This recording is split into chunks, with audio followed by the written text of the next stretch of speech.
उत्तर प्रदेश विधानसभा में सीएम योगी आदित्यनाथ बोल रहे हैं। क्या कुछ कह रहे हैं वो सुनिए।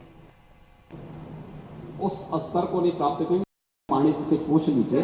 पौष पूर्णिमा से शिवरात्रि के बीच में आयोजन होना है। शिवरात्रि की तिथि तय है तो, और शिवरात्रि की तिथि तय होने के कारण उससे आगे नहीं बढ़ सकते, इसलिए बोलना है। क्योंकि आप शांत तो हो गए हैं ना। वैसे मैं आपको धन्यवाद दूंगा कि आपने मिल्कीपुर में सहयोग किया, मैं इसके लिए आपको बहुत बहुत धन्यवाद।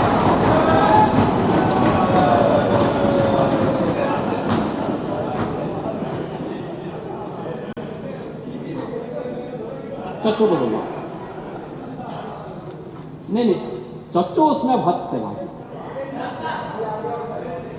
आप यहां भी सहयोग करने वाले हैं अभी।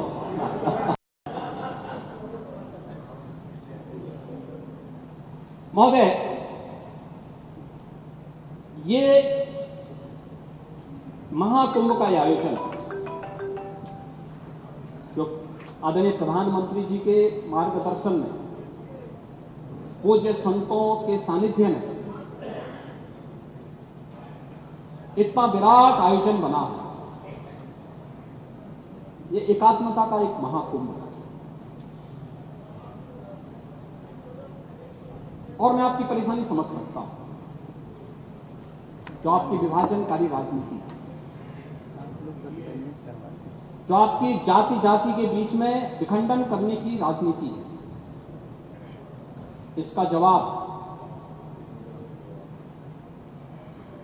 देश ने भी दे दिया और उत्तर प्रदेश ने भी दे दिया। देश ने हरियाणा, महाराष्ट्र और दिल्ली की विजय के रूप में यह जवाब दिया।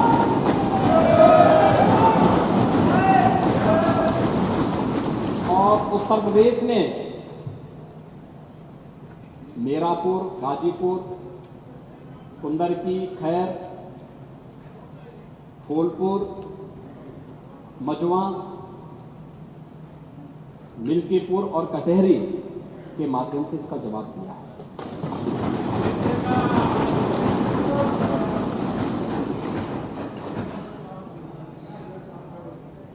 पांडे जी, आपको प्रचार करने से किसने रोका?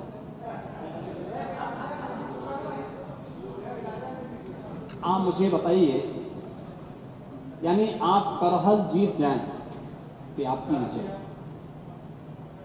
और अगर भाजपा कुंदरकी और कटहरी जीत रही है तो आप इसको स्वीकार करने को तैयार नहीं।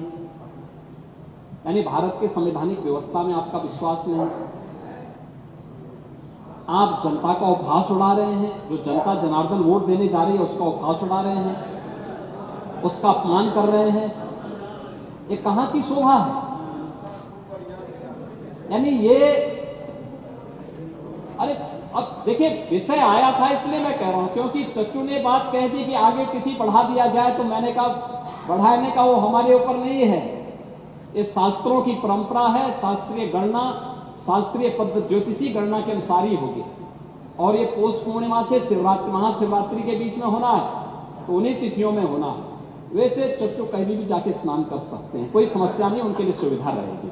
और प्रयागराज में पूरी सुविधा हम लोग देंगे महोदय। लेकिन एकात्मता का संदेश देने वाला महाकुंभ, पूरे आयोजन को हम लोगों ने उस रूप में जोड़ा है। और जो यहां पर चर्चा हो रही है, एक जो भाव देखने को मिला है, एकात्मता का भाव, उस एकात्मता के भाव ने तो हम सबको और दुनिया को जरूर इस एकता के उस सूत्र में जोड़ने का कार्य तो किया। डिजिटल कुंभ पे भी प्रश्न खड़ा हो रहा है। और महोदय, मैं इसके बारे में भी आपसे चर्चा करूं, इसके बारे में मैं सदन का ध्यान आकर्षित करना चाहूंगा कि दुष्प्रचार की अपनी एक सीमा होती है। दुष्प्रचार की अपनी एक सीमा होती है। और कितना दुष्प्रचार हमारे विपक्ष के मित्रगण करेंगे। मैं देख के भौचक हूं कि कैसे ये लोग पूरी व्यवस्था को झुठलाने का काम कर रहे थे और किस प्रकार की व्यवस्था पैदा करने का काम कर रहे थे।